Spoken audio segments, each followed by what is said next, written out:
Buenas tardes, muchas gracias por venir.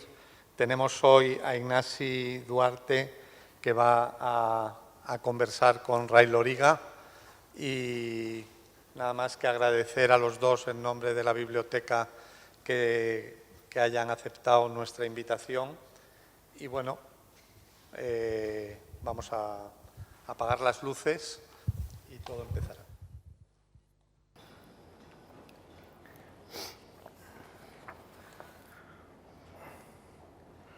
¿No se adorna el arquero en cada gesto y en cada pausa?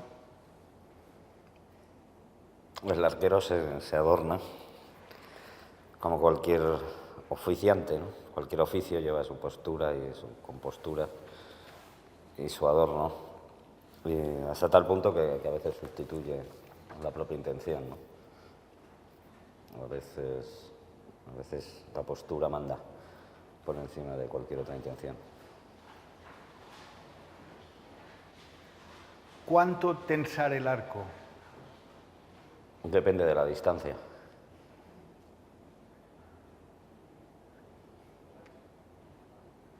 ¿Cuál es la razón de la flecha y cuál su sentido?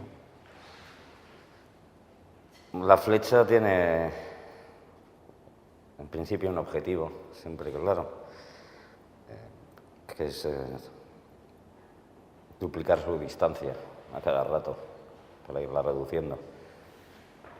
El sentido es variable, tan variable como cada causa, cada guerra, cada asunto. Poco sabe la flecha de su sentido final. ¿Y usted existe realmente? Pues es una buena pregunta. La ficción va comiéndose al escritor normalmente, con el paso de los años. El que, hablando otra vez de la postura del arquero, al final es el gesto del escritor lo que queda, y va desapareciendo un poco lo que supuestamente era la persona real, que existía y existe. En un futuro, en el mejor de los futuros, solo existiría la propia ficción.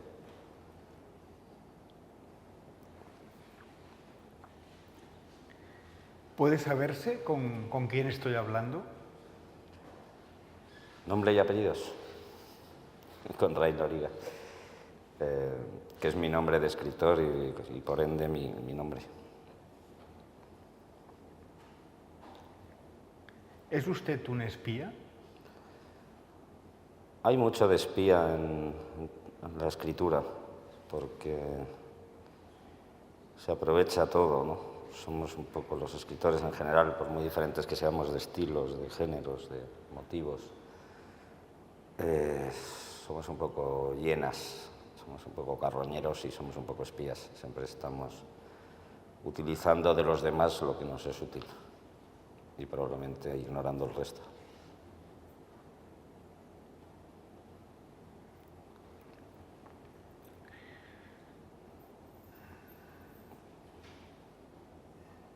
¿Qué sentido tenía entonces seguir imaginándose distinto? Uno se imagina siempre, o quiere imaginarse diferente. Para empezar, porque uno al principio, cuando es un niño, realmente es algo, y luego se transforma en otra cosa, ¿no? En algo, en un oficio, en una actitud, en un grupo social. Trata de encajar en algo o desencajar de algo. Y todo eso son proyecciones, de alguna manera, proyecciones de uno mismo, hasta el punto de que para saber quién era uno tiene que volver a mirar hacia atrás a los días de la infancia, cuando el niño era niño, que decía Peter Hanke, el de King Va.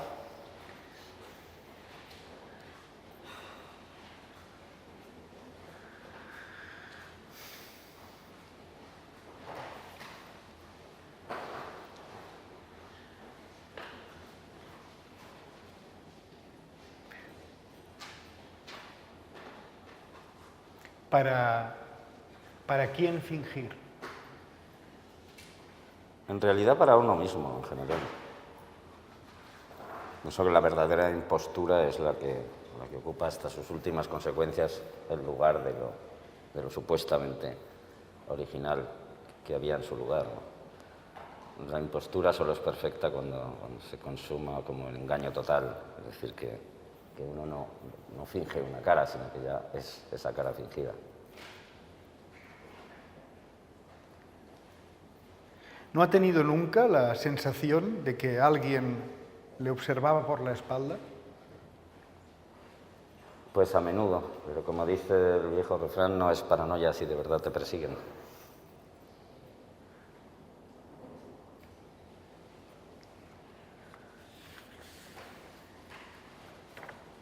¿No crecen de igual manera los secretos cuanta más tierra los cubre? Sí, pues me temo que los secretos, en su estado secreto, no paran de crecer y florecer.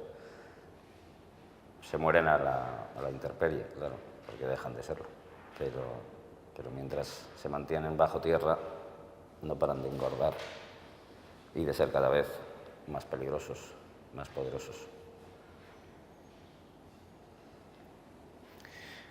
¿Puede decirme por qué unas imágenes vuelven sin buscarlas y otras parecen haber desaparecido para siempre?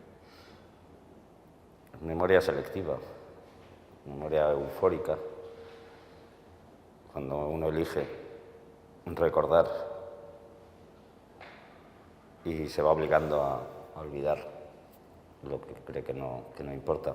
El olvido, desgraciadamente, tampoco funciona siempre bien ni caprichosamente y es rebelde. Y a veces incluso lo olvidado vuelve, como los secretos, vuelve a crecernos por dentro.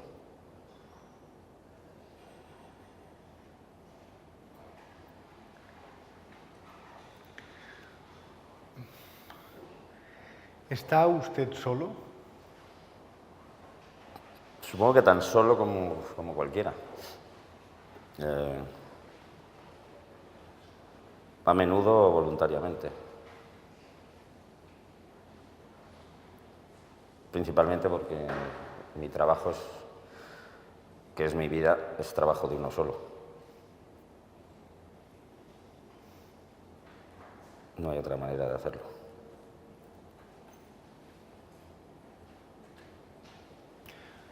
¿Cómo contar su historia, entonces? Mi historia no interesa realmente, o por lo menos a mí no. Me interesan mis historias, las impostadas, las fingidas, las nunca sucedidas. Esas son las que me importan y esas son las que me interesan.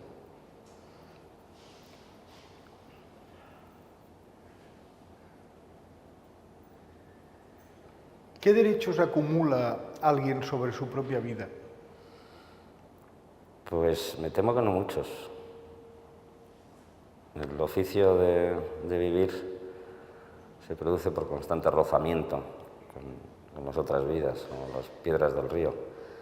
Y al final, da igual qué derechos quiera uno arrogarse, es la fricción la que determina la forma final de una vida y la forma cambiante en cada una de sus etapas. Así que me temo que poco derecho tiene uno a ser nada si no es por rozamiento con el resto de las cosas.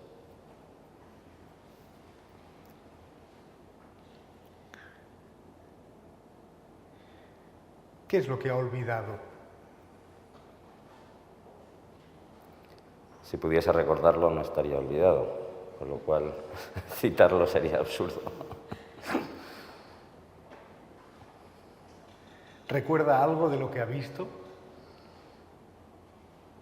Pues en el curioso ejercicio de este curioso oficio es difícil separar al final lo que uno ha visto de lo que cree haber visto, de lo que ha decidido haber visto.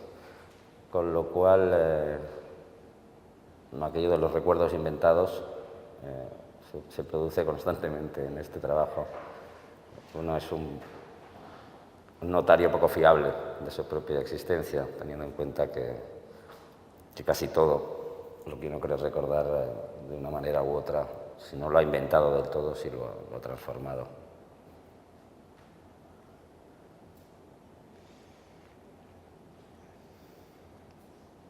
¿Recuerda usted o es algo que le han dicho? Supongo que recuerdo, pero como te digo, de manera poco fiable. Sí que recuerdo no haber sido nada parecido a lo que me han dicho que era.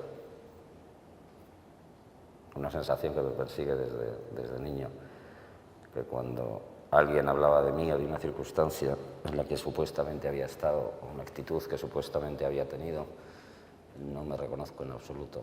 En cambio, me reconozco en casi todos los retratos robots de los criminales que salen por televisión. Me encuentro un extraño parecido a casi todos.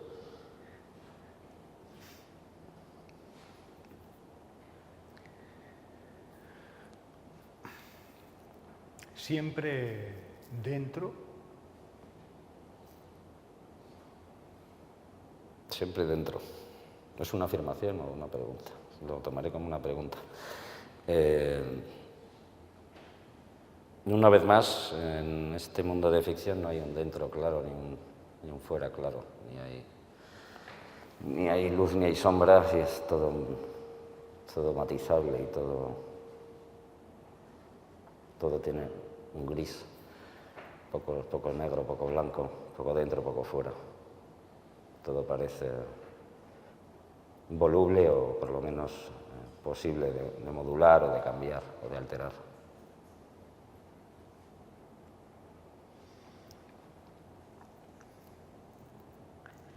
¿Qué quiere decir? ¿Qué quiero decir cuando digo? Nunca he querido decir nada concreto. Nunca he empezado a escribir pensando en algo que tenía que explicar, en algo determinado que tenía que contar. Me muevo más por la máxima de von Kleist, al hablar se nos ocurre una idea. Normalmente echas a hablar y se te va ocurriendo algo por el camino, que suele ser lo interesante.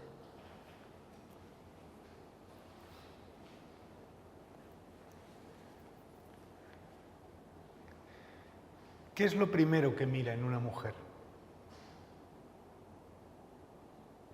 Pues decía aquel que los ojos, para ver si se daba cuenta de que le estábamos mirando el escote. pero realmente el rostro.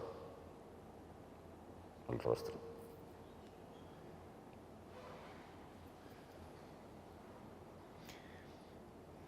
¿Qué decir de la carne? La carne decide, curiosamente. No sé si la carne, o más sutilmente el olfato, toma decisiones de amor que a veces uno se ve arrastrado a ellas sin mucha posibilidad de resistencia.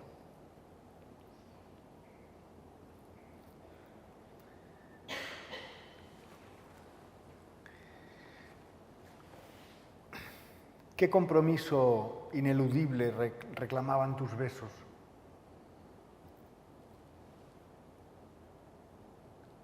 Nunca lo he sabido, nunca he sabido muy bien en asuntos de amor, porque cada beso parece firmar un contrato, un pacto, que luego se traiciona, como se traiciona.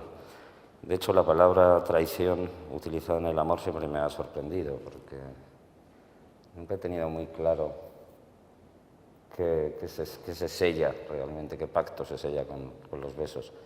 Es evidente que alguno se sella porque luego las demandas llegan después de cada fallo del amor, de cada traición, de cada separación. Hay un clima de demanda, con lo cual eso quiere decir que algún contrato, incluso sin pretenderlo o sin saberlo, se había firmado.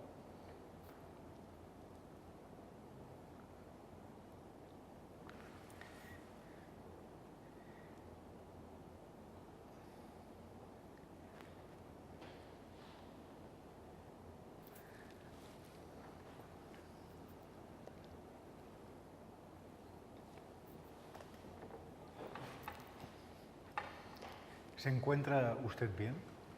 Bien, sí. Hay una gente mirándonos, pero por lo demás estoy muy tranquilo.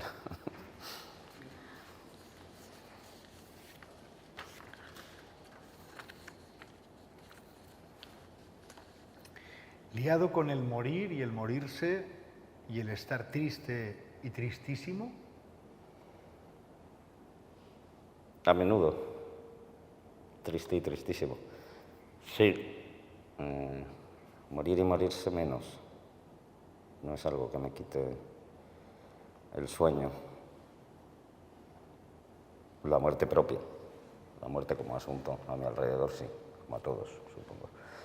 Pero la muerte propia no demasiado. Y además pienso como Balzac que la muerte es el consuelo del moroso. Y eso me anima.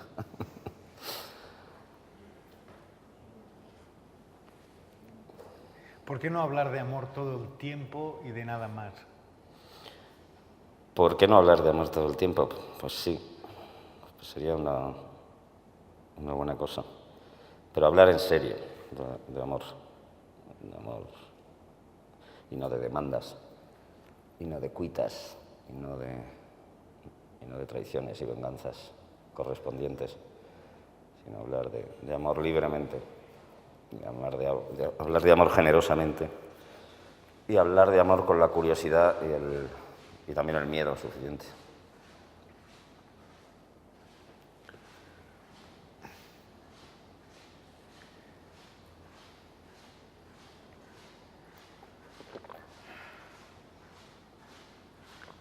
¿Cómo le reclama un hombre a otro una tardanza afectiva sin ser su padre o su hijo o su novio?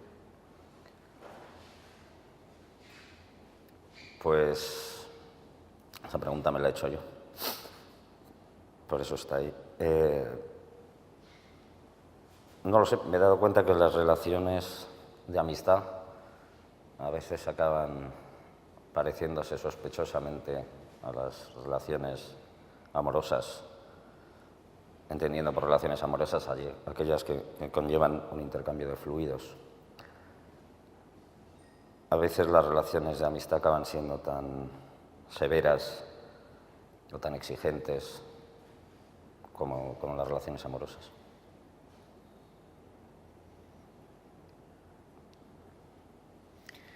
¿Y si el amor que sentimos destruye el amor que sienten por nosotros y el amor, como todo, no es más que maldad? El amor, volviendo otra vez al amor que conlleva intercambios, que parece que una vez pasado por la desnudez de los cuerpos, cualquiera de los participantes tiene derechos y al mismo tiempo obligaciones, o parece que ha dado más de lo que ha recibido. Todavía nos movemos a menudo en ese síndrome del amor pareja, donde parece ser que lo dado ha de ser premiado, que no es un acto voluntario absolutamente ni libre, sino que una vez comprometidos los cuerpos hay todo un mundo de exigencias, obligaciones, amenazas, controles, etcétera, etcétera, etcétera. Y eso se puede parecer tristemente a la maldad, al poder sobre otro, al control, al reproche.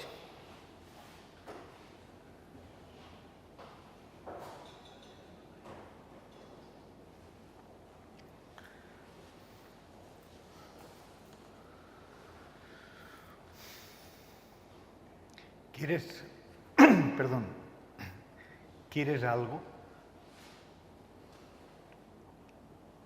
No, la verdad es que no soy nada exigente.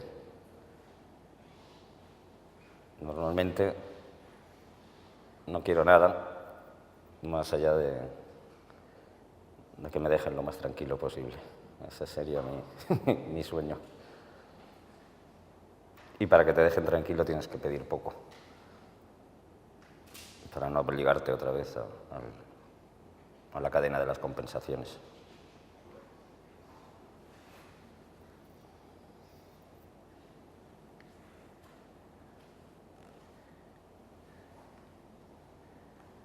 ¿No se merecía también algo mejor? Todos queremos merecer algo mejor, aunque algunos en nuestro fuero interno pensamos que merecíamos seguramente algo peor todavía.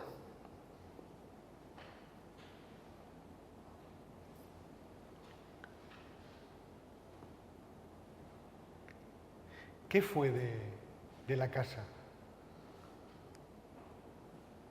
La casa del padre, que decía Caballero Bonal. La casa del padre. Creo que solo hay, en mi vida, solo hay una casa, que es la casa de la primera infancia. Lo demás han ido siendo apartamentos, más o menos amplios, que según se van cambiando se olvidan. No tengo sensación de tener un lugar que pueda decir, la casa familiar, la casa de la infancia ya no existe, y creo que no he encontrado nunca otra que pueda decir, esta fue mi casa o esta será la casa de mi recuerdo. Han sido lugares por los que pasar, pero no realmente la casa.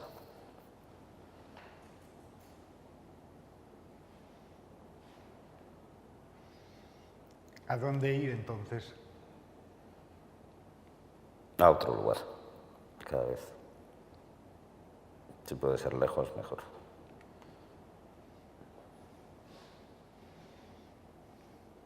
¿Dónde esconderse de esta nueva derrota? Las derrotas, la verdad es que se van acumulando en la vida de tal manera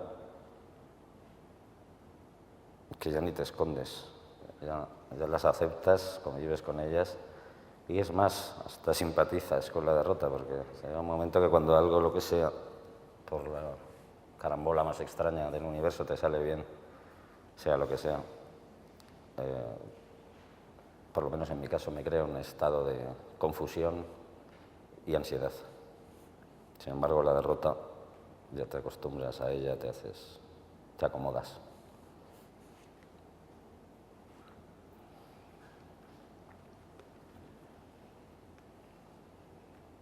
¿Qué podía perder?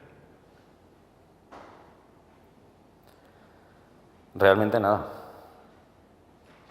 Eso es lo bueno de una vida insensata, que no tienes nada que perder porque empiezas sin nada y probablemente no mejores nunca. Y de un oficio insensato como este, donde realmente nace de la más absoluta inutilidad, dedicar tu vida a algo que nadie te ha pedido y que nadie esperaba que hicieras y que probablemente no le interesa especialmente a nadie, relaja mucho por ese otro lado, porque tampoco tienes obligación de nada. Eso es lo bueno de dedicarse a algo tan absurdo como escribir.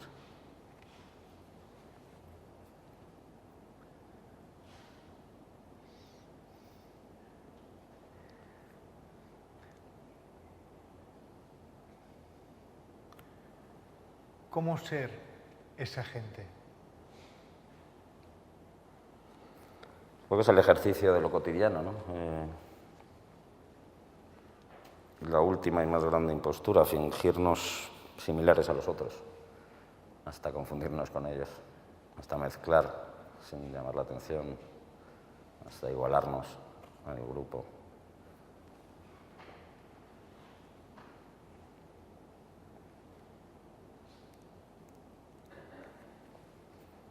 ¿Y sabe qué hay exactamente a 20.000 leguas debajo de la superficie del mar, en realidad? Lo poco que sé es por lo que sabe todo el mundo, por nuestro amigo Verne, poco más. Soy buen nadador y no mal buceador, pero tan abajo no llega. ¿Usted ve? Sí, con las gafas de la mentira, como decía antes, con las gafas de transformar las cosas en materiales útiles para la propia escritura, quieran o no. ¿Cómo conseguirlo? Mintiendo, una vez más. Este es un oficio de mentir, un oficio de mentirosos. Y cuanto más se perfecciona, cuanto más hábil sea la mentira, más pasa por verdad.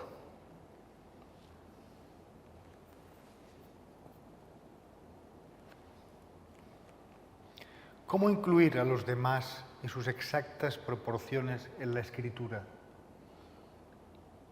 Esto es algo que me ha preocupado siempre. Ya no solo en la escritura, sino en el paso previo a la escritura, que es el reconocimiento de las cosas. Como percibimos las cosas, tienen poca pinta de ser. Es extraño que se corresponda lo que uno piensa de alguien con lo que alguien es. Es extraño que nuestra mera observación nos dé detalles adecuados de cualquier realidad, de cualquier persona, de cualquier asunto, de cualquier batalla, de cualquier hazaña.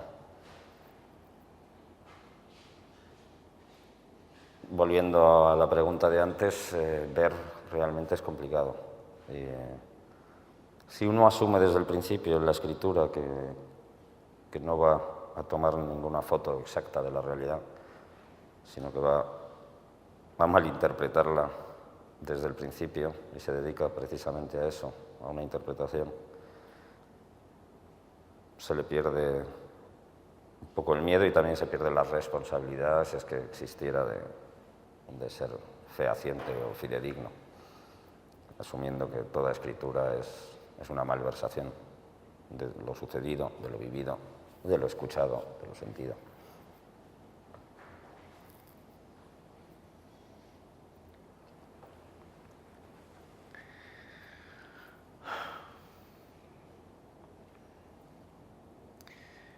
¿No estará la escritura condenándose?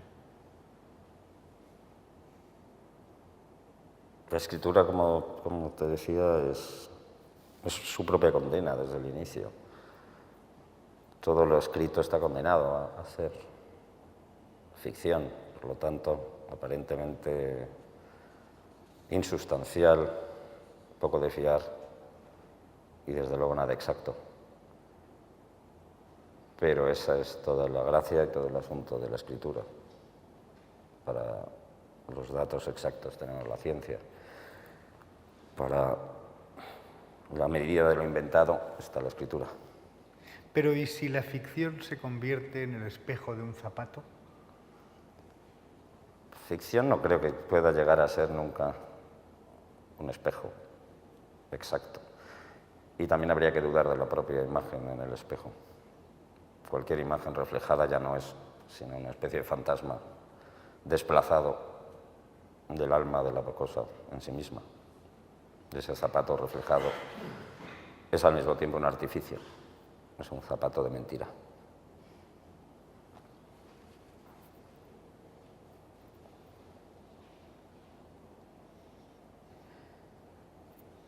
¿Por qué será que en la literatura, en la buena literatura, las desgracias ajenas nos resultan reconfortantes? La desgracia ajena siempre es reconfortante en general. Cuando uno está en una batalla y ve caer al soldado de al lado, no puede evitar sentir la alegría, casi la euforia, de que la bala haya ido en esa dirección y no en la nuestra.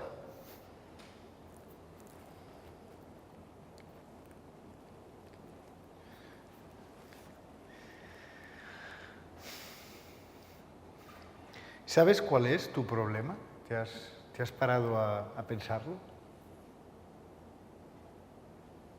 Creo que no lo suficiente porque no lo he resuelto todavía. Si lo hubiera pensado más.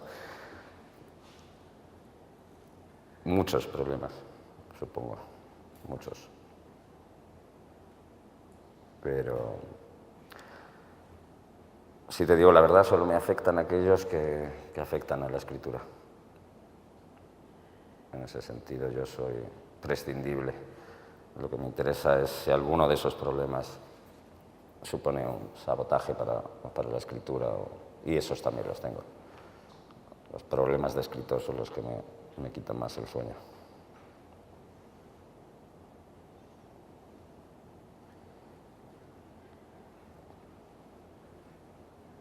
¿Cuáles son? Pues hombre, empezando por no ser Nabokov y siguiendo por no ser Chester Himes, por ejemplo. Y así te puedo citar otros 3.000 escritores por los que me cambiaría tan contento. No tener la sensación nunca de haber conseguido lo que te propones a la hora de escribir un libro, por ejemplo, incluso un cuento. No quedarte nunca satisfecho y no estar nunca a la altura de tu desproporcionada imaginación y tu desproporcionado sueño de lo que quieres ser como escritor, y ver que siempre te quedas corto. ¿Cómo decirlo? ¿Cómo decirlo? Pues empezando otra vez. No tiene más remedio. Cada fracaso es un estímulo para el siguiente fracaso.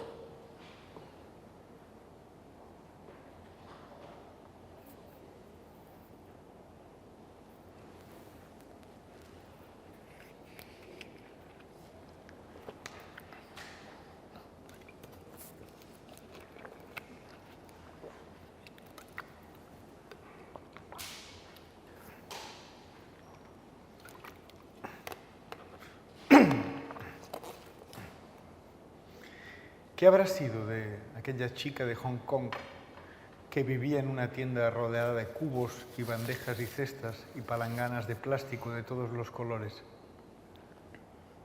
¿Qué habrá sido? No lo sé, pero me recuerda a algo de lo que hablábamos antes. Cuando recuerdo a esa chica, y no he estado nunca en Hong Kong, y sin embargo la recuerdo. Probablemente la confundí con una chica de Bangkok, pero ahí está esa imagen.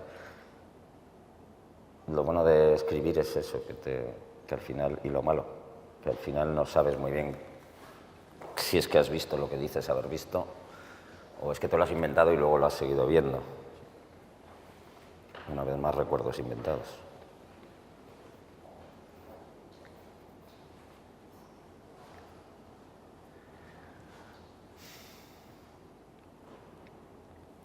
¿No es todo el mundo encantador en Manhattan?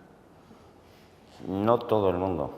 Hay unas señoras en los cajeros de los supermercados con unas uñas extraordinariamente largas, pintadas de colores muy raros y con incrustaciones, que si pasas más de un segundo, del segundo necesario, pasando tus productos por la caja, puedes oír cosas muy francamente desagradables.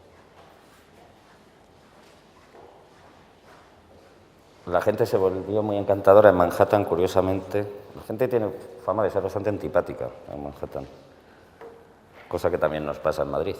Ahora vengo de Colombia y los colombianos, que son en general extremadamente educados, extremadamente dulces, cuando vienen aquí a Madrid de visita, las 3 primeras cafeterías que entran casi se ponen a llorar.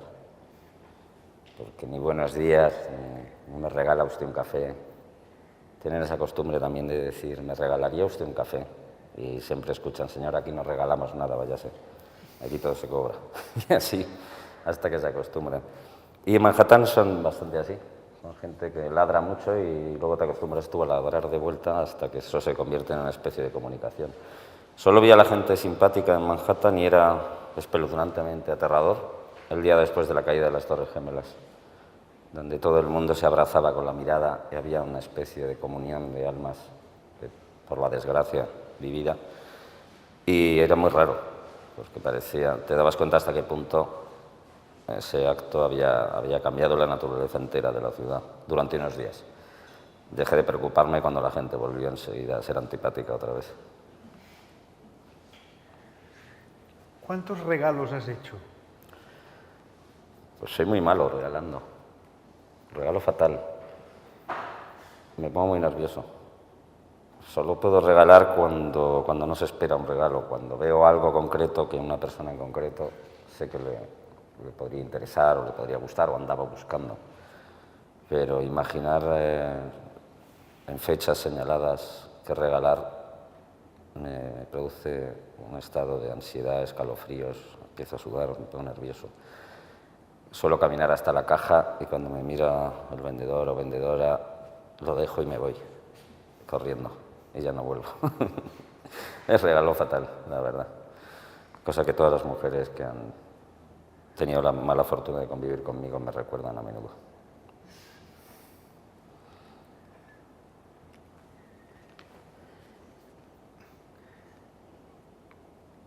¿Qué hacer con un río prestado? ¿Qué hacer con todo prestado? ¿Qué hacer con un sombrero prestado? ¿Qué hacer con las vidas prestadas que cogemos para las novelas?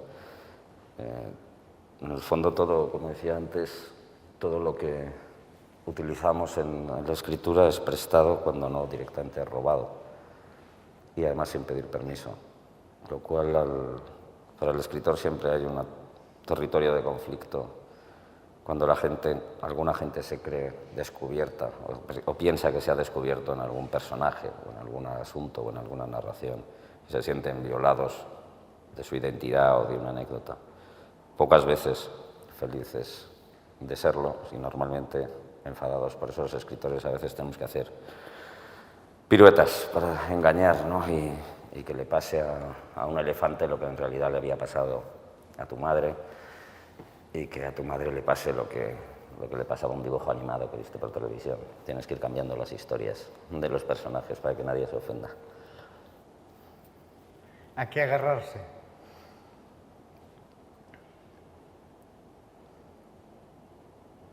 En mi vida a la escritura. ¿Qué quiere decir la lectura? A la escritura de los demás, a la lectura.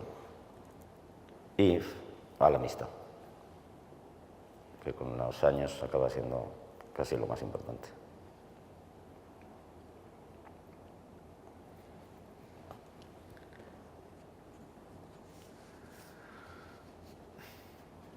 ¿Has esperado mucho? Pues es raro porque el tiempo es muy elástico. Cuando uno está esperando siempre parece que espera mucho y cuando se acaba la espera y miras hacia atrás parece que no ha pasado tanto. De todas formas siempre he pensado que el día que muramos nos deberían devolver algunas del tiempo esperado. El tiempo esperado no debería sumarse a los años vividos. Por ejemplo, las consultas de los médicos, las colas de los bancos, los atascos. Todo ese tiempo te lo deberían devolver al morir, descontado de la vida, y añadirlo al final. Desgraciadamente no se puede. ¿Usted cree? Si creer es tener fe en algo posterior, en algo que no se ve, en algo que... El cielo, el paraíso, el famoso llámalo X, no creo absolutamente en nada. No. ¿Y qué es lo suyo? ¿Qué es lo mío? Pues un pequeño oficio de uno solo, una aventura de uno solo, una batalla de uno solo y una derrota de uno solo, y si hubiese una hazaña también de uno solo, la vida de a uno.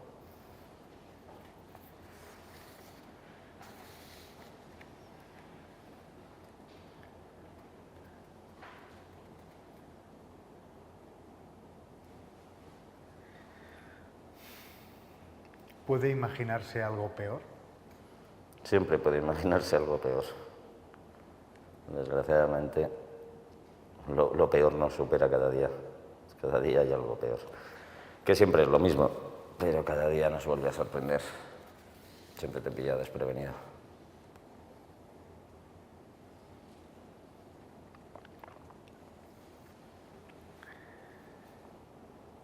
¿A dónde ir entonces? Pues teniendo en cuenta que la casa no, porque no la hemos encontrado, El caso es ir, al final. Lo de dónde no es lo de menos. El caso es dejar pasar el tiempo en movimiento. ¿Para qué volver? ¿Para qué volver? Sí, siempre... Tengo un amigo con el que siempre hablamos de eso. ¿Volverías? Él dice que sí, yo digo que no. Todo empezó un día que vimos pasar a un chico con un patinete. Me parecía muy feliz. Y yo vi algo en su cara, como si de pronto hubiese viajado a la infancia, con ilusión. Y entonces le pregunté, ¿volverías? Y sabiendo perfectamente lo que le preguntaba, dijo, sí, sin dudarlo. Y yo dije, no volvería.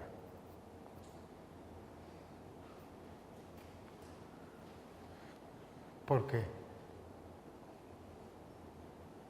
Porque vivir las cosas dos veces no parece interesante. Me parece interesante vivirlas una vez. Y porque como le pasó a Peggy Sue cuando se casó en aquella película, volvió a la infancia y volvió a meter la pata en los mismos sitios que la había metido antes. Ni siquiera le había servido de nada. La segunda oportunidad también la desaprovechó.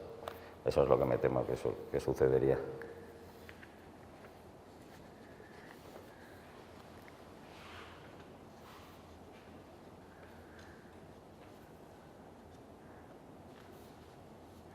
¿Acaso no cree que el ratón que ha alcanzado la salida... ¿Acaso no cree el ratón que ha alcanzado la salida del laberinto? El laberinto es una imagen que siempre me ha interesado, sobre todo porque la única manera sensata de pasar por un laberinto es no entrando. A partir de ahí, si uno piensa en la distancia recorrida en un laberinto, el tiempo gastado y la distancia real que hay entre una puerta y la otra, entrar en el laberinto es absurdo. Esto me sirve también para muchas relaciones personales. Hay veces que conseguir solucionar algo que podría solucionarse evitándolo no tiene mucho sentido.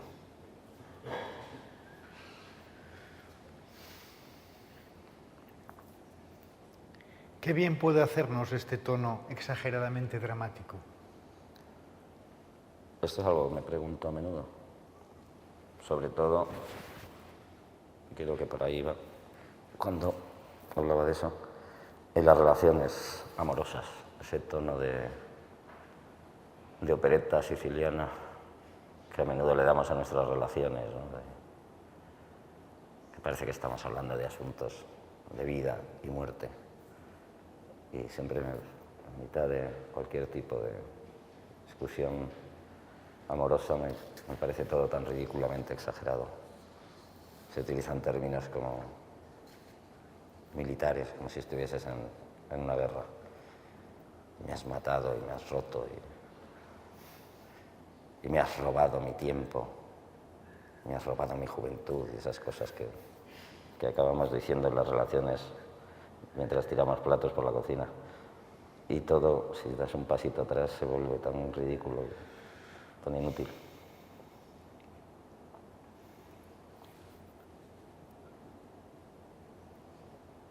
¿Sabe lo que es hacer un recto? Imagino que una escuadra que hacíamos en gimnasia de pequeños, pero no estoy seguro. ¿Me lo vas a decir? No.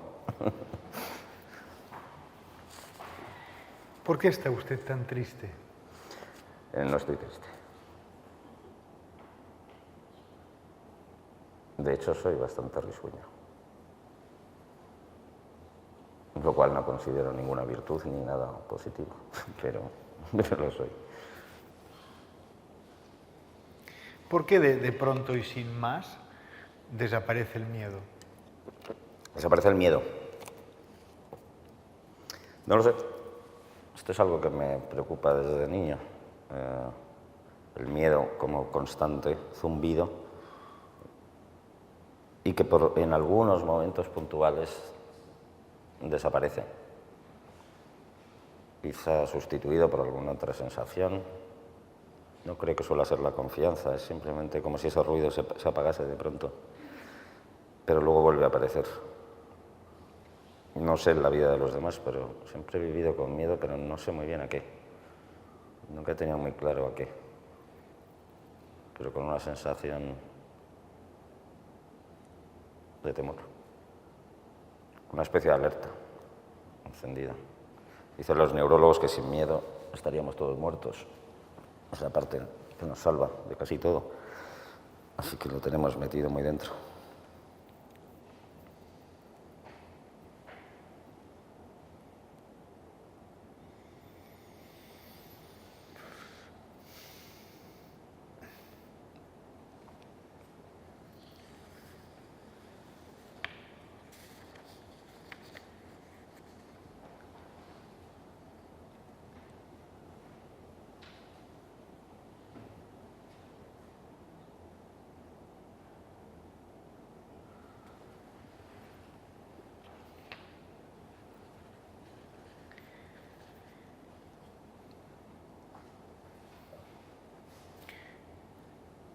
¿Se puede soñar una tormenta?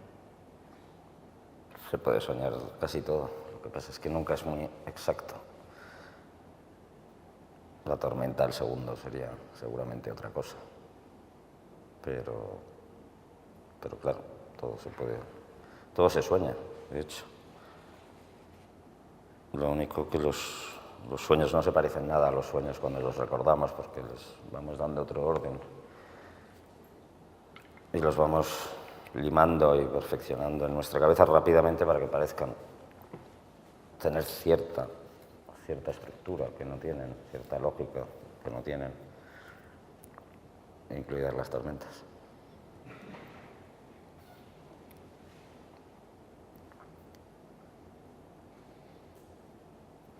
¿Por qué habría de recordarle?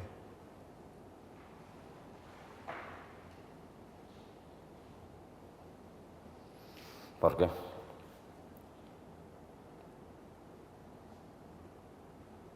De hecho es algo de lo que he escrito mucho y lo que pienso y le doy vueltas y vueltas. Las condenas del recuerdo, ¿no? ¿Por qué uno no puede librarse, no puede ni siquiera tomar decisiones sobre sus propios recuerdos, su propia memoria? ¿Por qué uno no puede limpiar esos archivos? ¿Por qué las cosas permanecen a nuestro pesar y a veces en contra de nuestra voluntad? No parece justo, pero me temo que así es.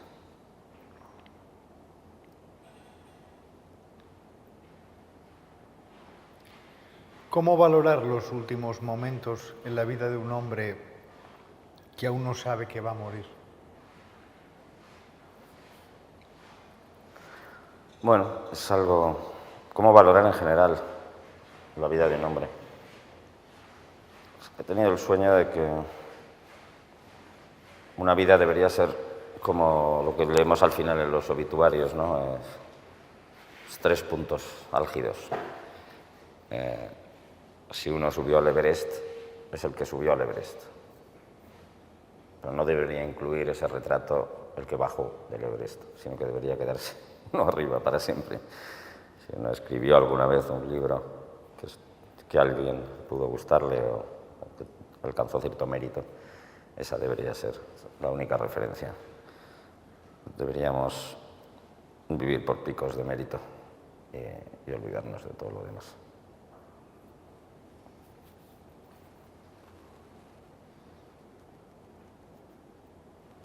¿Qué le distingue del resto de charlatanes? Poco. Muy poco. De hecho, charlatán es una definición exacta del oficio al que me dedico yo y al que se dedican mis colegas. La escritura no deja de ser un ejercicio más o menos brillante de charlatanería.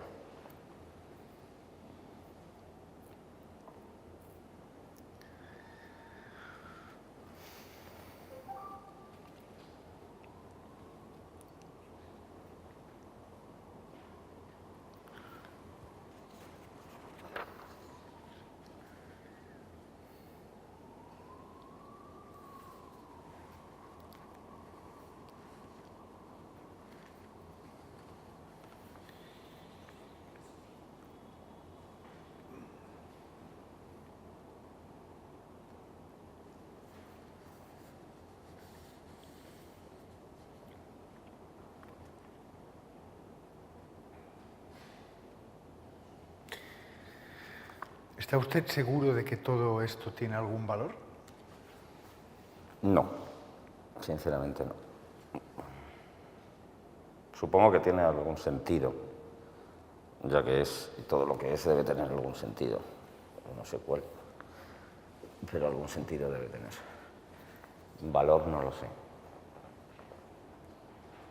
Si uno piensa en incluso el más prodigioso de nosotros, y lo saca de la historia de la humanidad, no pasaría absolutamente nada, ni siquiera habría un agujero.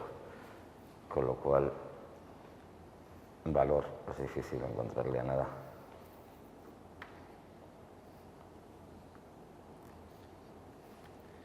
Gracias. Gracias a usted.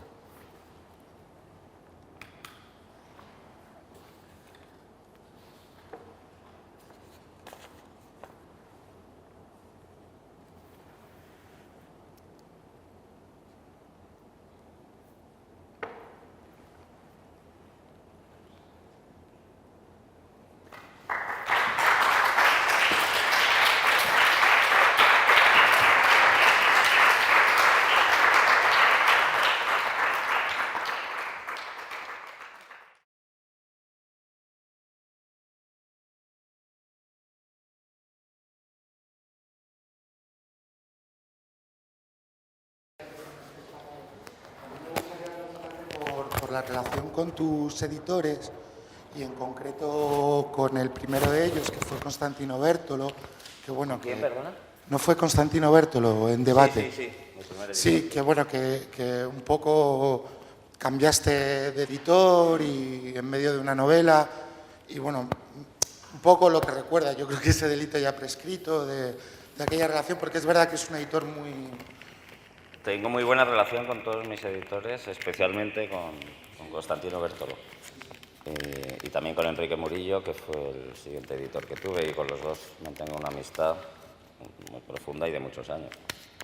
Así que tengo muy buena relación con ambos, y con los que tengo ahora también. Bueno, Muchas gracias. Gracias a ti. Gracias a vosotros.